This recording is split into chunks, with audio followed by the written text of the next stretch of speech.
मैं एक दिन एक घर के करीब से गुजर रहा था। अचानक से उस घर के अंदर से एक बच्चे की रोने की आवाज आई। उस बच्चे की आवाज में इतना दर्द था कि अंदर जाकर वह बच्चा क्यों रो रहा है, मैं खुद को रोक नहीं पाया। अंदर जाकर मैंने देखा कि एक माँ अपने 10 साल के बेटे को आहिस्ता आहिस्ता मार रही है और खुद भी रोए जा रही है। मैंने आगे होके पूछा, बहन जी, आप इस छोटे बच्चे को क्यों मार रही हैं, जबकि आप खुद भी रो रहे हैं? उसने जवाब दिया, भाई साहब, इसके पिता भगवान को प्यारे हो गए और हम लोग बहुत ही गरीब हैं। उनके जाने के बाद मैं लोगों के घरों में काम करके इसकी पढ़ाई लिखाई का खर्चा मुश्किल से उठा पाते हैं, और यह कमबख्त स्कूल रोजाना देर से जाता है और घर देर से आता है। पढ़ाई में इसका ध्यान नहीं लगता और रास्ते में कहीं खेल कूद में ही लग जाता है, जिसकी वजह से स्कूल की वर्दी रोज रोज गंदी करके आता है। मैंने उसकी माँ को समझाया और वहाँ से चल दिया।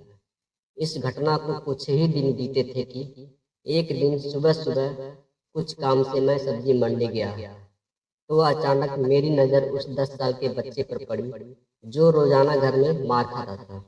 मैं क्या देखता हूँ कि वह बच्चा मंडी में घूम घूम कर जो दुकानदार अपनी दुकान के लिए सब्जी खरीद कर बोरियों में भरते हैं, उनसे अगर कोई सब्जी नीचे गिर जाती है तो यह बच्चा तुरंत उसे उठाकर अपनी बोरी में रख लेता है। यह नज़ारा देखकर मैं सोचने लगा कि आखिर ये चक्कर क्या है। मैं उस बच्चे का पीछा चोरी चोरी करने लगा। जब उसकी झोली सब्जी से भर गई तो वह सड़क के किनारे बैठकर ऊंची आवाज में अपनी सब्जी बेचने लगा। मुंह पर मिट्टी, गंदी वर्दी, आंखों में नमी। ऐसा महसूस हो रहा था कि जिंदगी में ऐसा दुकानदार मैं पहली बार देख रहा हूँ। अचानक एक आदमी अपनी दुकान से उठा, जिसकी दुकान के सामने उसने अपनी दुकान लगाई थी। उसने आते ही उसे एक जोरदार लात मारकर उसकी छोटी सी दुकान को रोड पर बिखेर दिया और बाजुओं से पकड़कर उस बच्चे को धक्का भी दे दिया। वह बच्चा आंखों में आंसू लिए दोबारा अपनी सब्जी को इकट्ठा करने लगा। थोड़ी देर बाद उसने अपनी छोटी सी दुकान को एक दूसरे के सामने डरते डरते लगा दिया। भला हो उस शख्स का जिसके सामने उसने अपनी दुकान लगाई, और उस बंदे ने कुछ नहीं कहा। थोड़ी सी सब्जी बची थी, ऊपर से बाकी दुकानों से कम कीमत पर। सारी सब्जी जल्दी बिक गई। वह बच्चा उठा और बाजार में एक कपड़े की दुकान में गया। वह दुकानदार को पैसे देकर दुकान में पड़ा अपना स्कूल बैग उठाया और रास्ते में हाथ मुंह धोकर स्कूल की तरफ चल दिया। मैं भी उसके पीछे पीछे चल रहा था।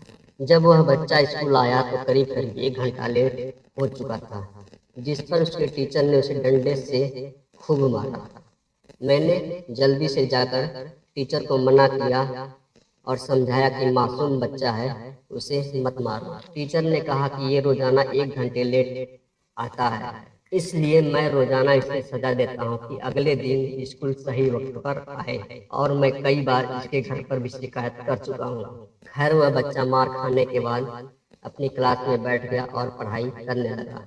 मैंने टीचर का मोबाइल नंबर ले लिया और घर की तरफ चल दिया।